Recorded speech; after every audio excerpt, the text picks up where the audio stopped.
आज भारत सरकार ने घोषणा की है कि वो भारत में जातीय जनगणना कराएगी।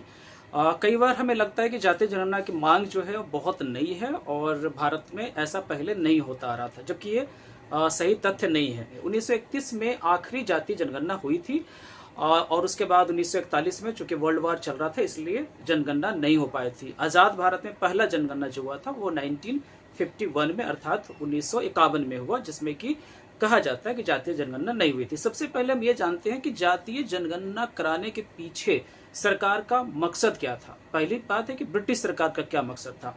तो उस समय ब्रिटिश सरकार का मुख्य मकसद ये था कि अपने सब्जेक्ट को जानना, अर्थात जिस पर वो शासन कर रहे हैं वो कौन लोग हैं, अर्थात भारत में वो किसके ऊपर शासन कर रहे हैं। अर्थात जनगणना सिर्फ हेड काउंट नहीं था कि कितने लोग किस राज्य में किस प्रांत में रह रहे थे, बल्कि उनको ये भी जानना था कि वो किस समुदाय के हैं, किस धर्म के हैं, उनका कल्चर क्या है, उनकी भाषा क्या है, उनकी खास पहचान क्या है।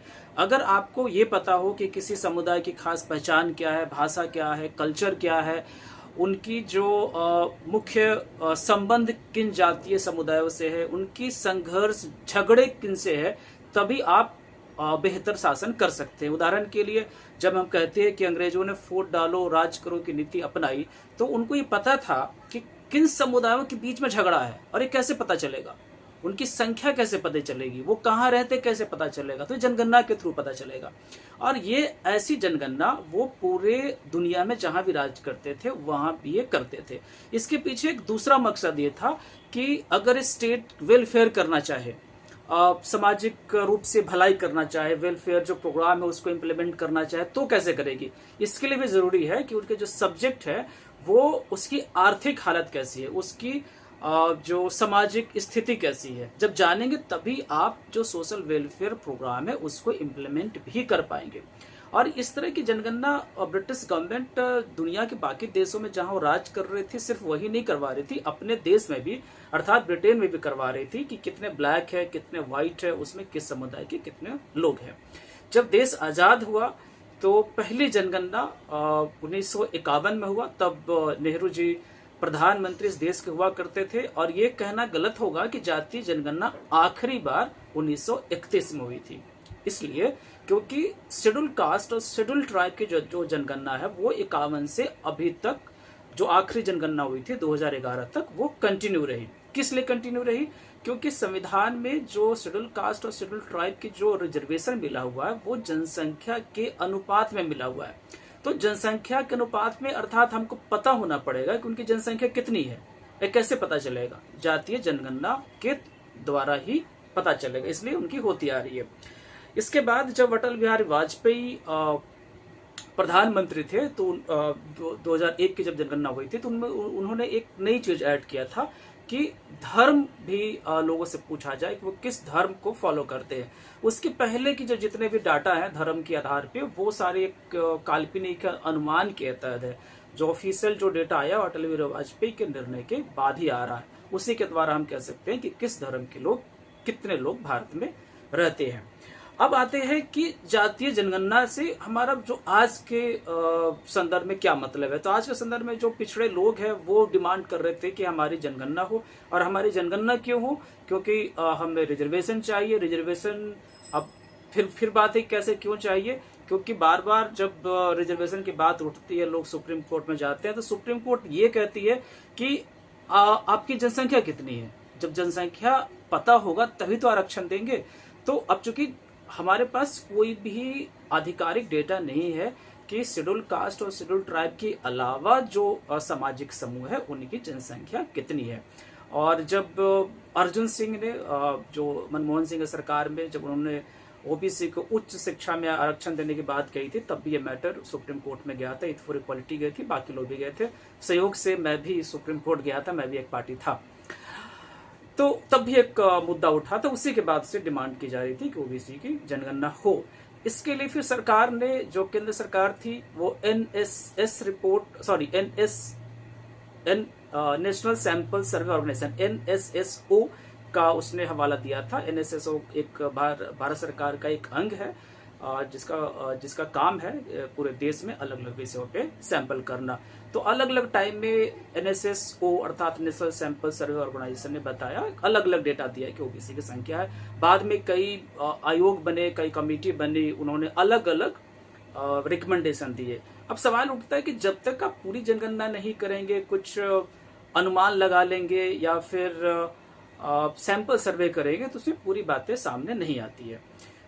और इसी बीच जो है संसद में उस समय के तत्कालीन प्रधानमंत्री डॉक्टर मनमोहन सिंह ने वादा किया था कि वो 2011 के सेंसस में जातीय जनगणना अर्थात ओबीसी को सम्मिलित करेंगे, बट ऐसा हुआ नहीं।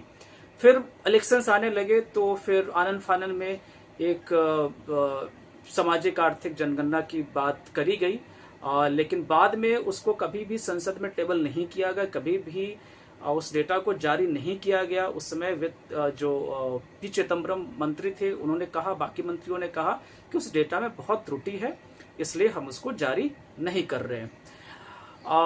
इसी बीच सरकार बदल गई। 2014 में भाजपा की सरकार बनती है, आदरणीय नरेंद्र मोदी जी के नेतृत्व में। फिर यह मुद्दा उठा कि 2021 के जो जनगणना होगी उसमें जातीय जनगणना हो, लेकिन 19 से लगभग कोरोना चल रहा था, 20 में कोरोना चला, तो कोरोना के कारण जो है वो जनगणना नहीं हो पाई।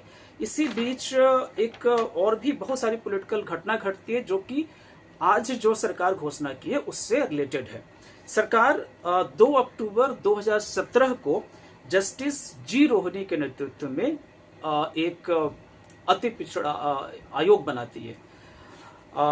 जस्टिस रोहिणी कमेटी का माफ किया जाती पिछड़ा आयोग ने, जस्टिस रोहिणी कमेटी का काम था कि कैसे हम जो बाकी सामाजिक वेलफेयर का प्रोग्राम है जिसमें आरक्षण भी एक है, हर किसी को कैसे हम बराबर दे सके। 2017 में कमेटी कंस्टिट्यूट की गई थी और उन्होंने सबमिट 2023 में किया।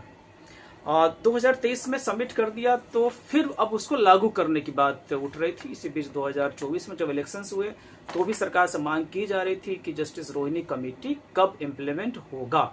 जस्टिस रोहिणी कमेटी की जो रिपोर्ट है वो अलग अलग सोशल मीडिया में या फिर जो मेन स्ट्रीम मीडिया है वहां पे अवेलेबल है, लेकिन वो आधिकारिक रूप से ऐसा कुछ जारी नहीं हुआ है। उसमें हालांकि बहुत सारे जो मीडिया के थ्रू जो मुझे जानकारी मिली है, रिकमेंडेशंस ये है कि ओबीसी को 3 भागों में बांटा जाए, शेड्यूल कास्ट को 3 भागों में बांटा जाए, क्योंकि कुछ जातियां जो है ओबीसी में वो सारा आरक्षण या सामाजिक न्याय के जो प्रोग्राम होते हैं उसको वो फायदा उठा ले जाते हैं। उसी तरीके से शेड्यूल कास्ट में कुछ जातियां हैं, शेड्यूल ट्राइब में भी कुछ जातियां हैं, तो उनको उनके जो रिकमेंडेशन है कि 3 भागों में बांट दिया जाए। हालांकि फिर से मैं कह रहा हूँ ये आधिकारिक रिपोर्ट रिलीज नहीं हुई है, जो मीडिया में बातें आई है उसके आधार पर मैं बोल रहा हूँ।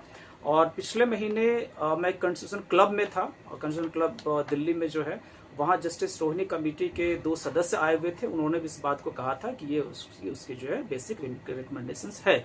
अब सवाल उठता है कि इस रिकमेंडेशन को आप लागू कैसे करेंगे, क्योंकि अभी जो नरेंद्र मोदी जी की जो सरकार है वो पसमानदा मुस्लिम पर काफी फोकस कर रहा है। अगर आपने ध्यान दिया होगा तो 2019 के जो लोकसभा चुनाव थे उसमें नरेंद्र मोदी जी, अमित शाह और केशव प्रसाद मौर्य ने काफी इस पे जोर दिया था कि पसमानदा मुस्लिम की हक जो है वो मारा जा रहा है। 2024 के जब लोकसभा चुनाव हुआ तब भी इस बात को दोहराया गया था। अभी जब वक्फ संशोधन बिल लाया गया तो नरेंद्र मोदी जी, जेपी नड्डा जो कि भाजपा के राष्ट्रीय अध्यक्ष है, अमित शाह जी जो कि गृह मंत्री है, किरण रिजिजू जो अल्पसंख्यक मंत्री है, और बाकी जो नेता थे सबने पसमानदा मुस्लिम की बात की, अर्थात मुस्लिमों में जो पिछड़े हैं। तो भाजपा चाहती है कि पिछड़े जो मुस्लिम है उनको अपने फोल्ड में लाया जाए। और आज के तारीख में बहुत सारे लोग हैं जो मोदी जी का समर्थन कर रहे हैं, क्योंकि वो उनको लगता है कि हम मुस्लिम समाज में पिछड़े हैं और हमें जो है वाजिब हक नहीं मिला। सवाल ये उठता है कि उसको वाजिब हक आप देंगे कैसे? तो एक तो ये है कि जो मुस्लिमों में जो पिछड़े हैं उनको ऑलरेडी ओबीसी का आरक्षण मिल रहा है, लेकिन अब फिर वही बात है कि जो हर पिछड़ा एक समान नहीं है। हिंदू में भी जो पिछड़े हैं वो भी हर कोई बराबर नहीं है, शेड्यूल कास्ट में हर कोई बराबर नहीं है, शेड्यूल ट्राइब में हर कोई बराबर नहीं। इसको इम्प्लीमेंट करेंगे तो कैसे करेंगे? इसके लिए जरूरी है कि एक फ्रेश डेटा हमारे पास हो। और फ्रेश डेटा कैसे आएगा? वो सेंसस के द्वारा ही आ सकता है, इसीलिए सरकार ने इसकी घोषणा कर दी है। इस पे यहाँ पे हम और भी जोड़ना चाहेंगे कि ये जनगणना सिर्फ हेड काउंट नहीं है कि किस जाति के कितने लोग हैं, बल्कि उसके साथ एक वैल्यू अटैचमेंट है। वैल्यू अटैचमेंट क्या है कि आपके पास अपना घर है या नहीं, पक्का घर है या कच्चा घर है, आपके घर से सरकारी नौकरी में लोग है या नहीं है तो किस पद पे हैं, किस रैंक पे हैं, आप प्राइवेट सेक्टर में जॉब कर रहे हैं या गवर्नमेंट सेक्टर में जॉब कर रहे हैं। प्राइवेट सेक्टर में जॉब कर रहे हैं तो आपकी सैलरी कितनी है, खुद का बिजनेस है तो उससे इनकम कितना है, खेती है तो कितनी खेती है। अब जमीन तो किसी पास कम हो सकता है, किसी पास ज्यादा हो सकता है, बट कितनी जमीन आपके पास है।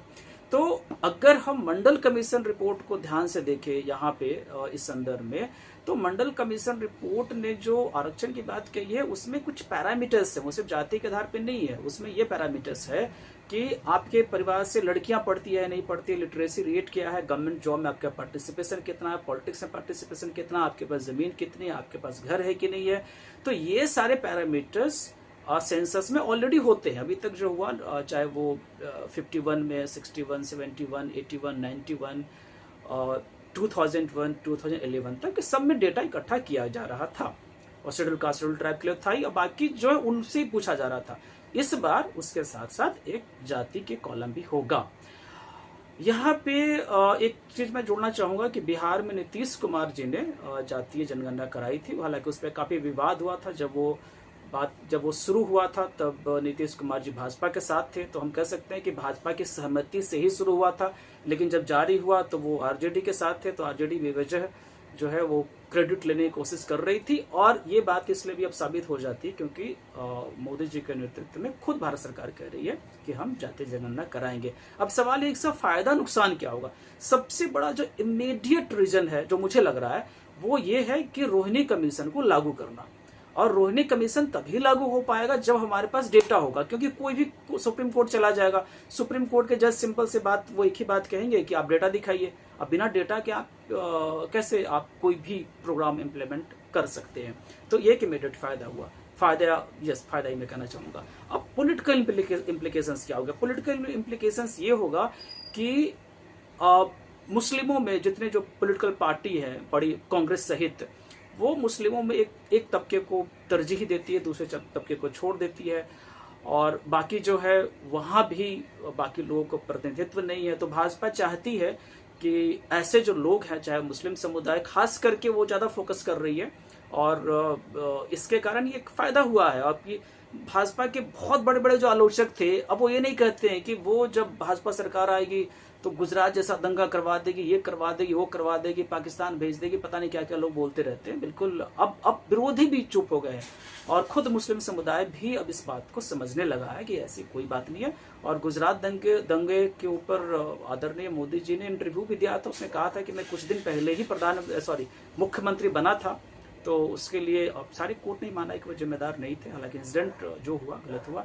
तो भाजपा को मुस्लिम जो वोट है उसको भी साधने की कोशिश है, जिन समुदायों को दरकिनार कर दिया गया था उसको भी साधने की कोशिश है।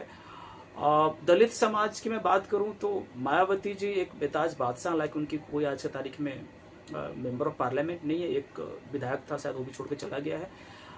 अब ऐसी जो पार्टियां हैं वो एक ही जाति के राष्ट्रीय अध्यक्ष होते हैं, दूसरे दलित के नाम पे कोई नहीं होता। जो है मैं ही रहूं मेरी जाति का रहे, पिछड़े के नाम पे मैं ही रहूं मेरी ही जाति का लोग रहे, तो इस पे कुठाराघात होगा। जो छोटी पार्टियां हैं, रीजनल पार्टियां हैं, उनके लिए बहुत बड़ा सेटबैक होगा। मुझे लगता है लोग अपनी मांग करेंगे। ओबीसी के नाम पे हम हमारी ही जाति रहे, नहीं चलेगा। शेड्यूल कास्ट के नाम पे मैं रहूं, हमारी जाति के लोग ही रहे, मैं ही शेड्यूल कास्ट हूं और सारा चीज मैं ही हड़प लूं, नहीं चलेगा। आदिवासी के नाम पे सिर्फ एक जाति जो लोग हैं पूरे देश के जो केंद्रीय सर्विसेज है उस पर कब्जा जमा ली है, वो भी नहीं चलेगा।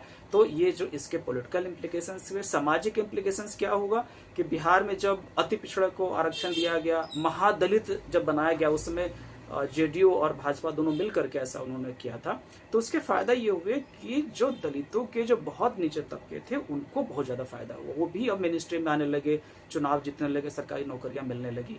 तो मुझे लगता है कि जो मोदी सरकार का जो आज की जो घोषणा है उसके सामाजिक, राजनीतिक, आर्थिक, सांस्कृतिक फायदे भी होंगे। साथ ही साथ इसका जो प्रभाव है सिर्फ हिंदू समाज पे नहीं बल्कि मुस्लिम समाज पर भी पड़ेगा, क्योंकि मुस्लिम समाज इस बात को मानने को ही तैयार नहीं है कि वहां भी भेदभाव है।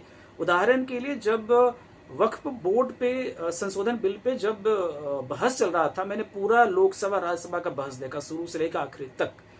भाजपा के सदस्य बार बार पसमानदा मुस्लिम का नाम ले रहे थे, लेकिन किसी भी मुस्लिम मेंबर ऑफ पार्लियामेंट ने, किसी भी एक विपक्षी ने पसमानदा का नाम नहीं लिया। किसी ने भी नहीं कहा कि जो मोदी सरकार सवाल उठा रही है वो गलत है। तो मुझे लगता है कि इसके जो परिणाम होंगे वो बहुत दूरगामी परिणाम होंगे। Thank you.